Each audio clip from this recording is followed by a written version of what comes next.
Welcome to Pandora Astrology's monthly horoscope for October of 2021. Well, Leo, Mercury is retrograde, and with that going on and the activity in your third house, a lot is up for you around communication this month. You might even want to rethink what you're saying to people or what you're asking them. And if you feel like you're needing perspective on your social life because of this, you could get a natal and transit reading at the link in the YouTube description below, and that would answer all your questions. Well, Julia, you've got some news about Venus, Mercury, and Mars. What's that good stuff? Sure. Well, hi there, Leo. I will start with our friend Venus, the planet of art, beauty, and relationships. And wherever we have Venus in our chart is where we can experience some pleasure this month. So she's pretty good to keep track of. And Venus begins the month in your fourth house of family and home, and she's there for the first week of the month. So with Venus here, it's a wonderful, wonderful time for getting along well with your family or with the people that you live with. Since Venus is the planet of beauty, you might want to do some things to beautify your home. Maybe you want to buy new furniture or paint a room. Then on October 7th, Venus moves into your fifth house, which is her favorite house to be in. And she's going to be between 5th and the 7th. It's a house she really likes to be in. And she's going to stay here for the rest of the month. So the fifth house is the house of dating. It's the house of children, and it's the house of games. So with Venus here, wonderful transit for all the single Leos out there to kind of get out and meet someone new, maybe do a little online dating. If you're partnered, then this can be a time of going out and enjoying diversion and fun with your partner instead of just hanging out at home all day. And if you enjoy any game playing or have any children, this can be a really lovely, pleasurable time for both. And then the next planet I want to talk about is Mercury. That's the planet of communication and mentation. And like Jamie said, it starts the month retrograde. And it's retrograde also in your third house, which is the house of communication too. So what this means for you, Leo, is you should really expect, that there might be some miscommunications going on, especially at the beginning of this month in your life. The third house can rule neighbors and siblings. So these could be people that you have those miscommunications with. The third house can also have a lot to do with writing. And when Mercury is retrograde, it's a time of reviewing and redoing things. So if you have any writing projects in your life, you might be kind of going over them, re-editing them, maybe taking them in a different direction. On October 9th, Mercury conjoins the sun very, very tightly. And we call that Lesser Epiphany Day because it's a day where you might make some great sort of insights and have some aha moments, especially with your writing and communication. Then by October 18th, Mercury retrograde is going to be over. Mercury will switch direct. And then over the next week, it'll slowly, slowly move faster in the sky, bringing a close to this Mercury retrograde cycle. Then finally, I'm going to talk about Mars. That's the planet of activity and action. And Mars is in the third house for most of the month too. So this adds some more spice to the communication stuff I was talking about earlier, because Mars is kind of a feisty planet. So Mars in the third house can mean that you have a kind of shoot first, ask questions later approach to your communication with other people. Since the third house again can rule neighborhood, neighbors, and siblings, it might be a time of disagreements with those people as well. Now on October 30th, Mars is going to move into your fourth house of family and home. And we're going to cover that, what that's going to be like in our next month video. So stay tuned for that. Well, we have got a new moon on October 6th. And what you'll find is this month, it's your third and ninth houses that have a lot of activity. In particular, this new moon falls in your third house.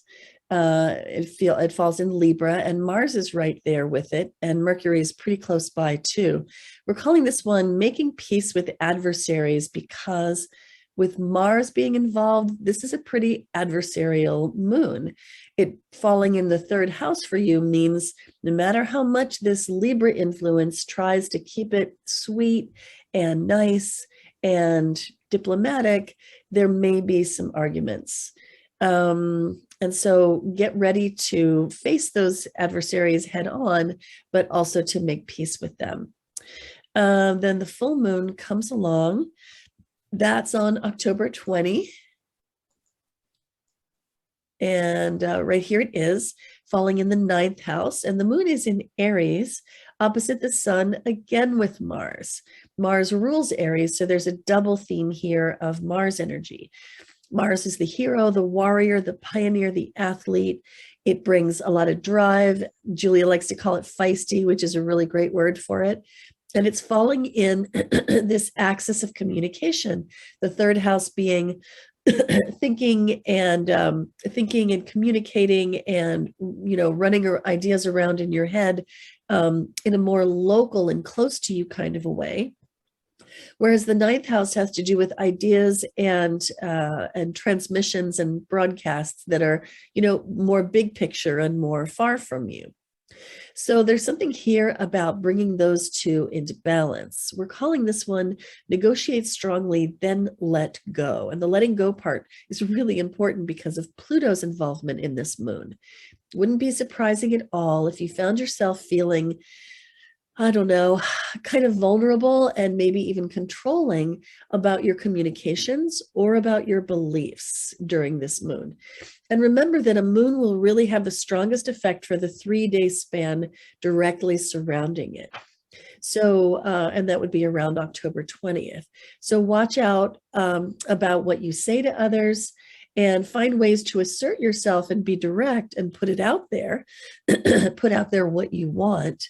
But then also recognize that other people are separate from you and they'll do what they want to do. They'll find their own way and you cannot control them ultimately. And so the letting go part can help the negotiations go a lot more smoothly. The last thing I want to tell you about is that on October 22, the sun shifts over into Scorpio. Scorpio is the third of the harvesting signs that come right in a row.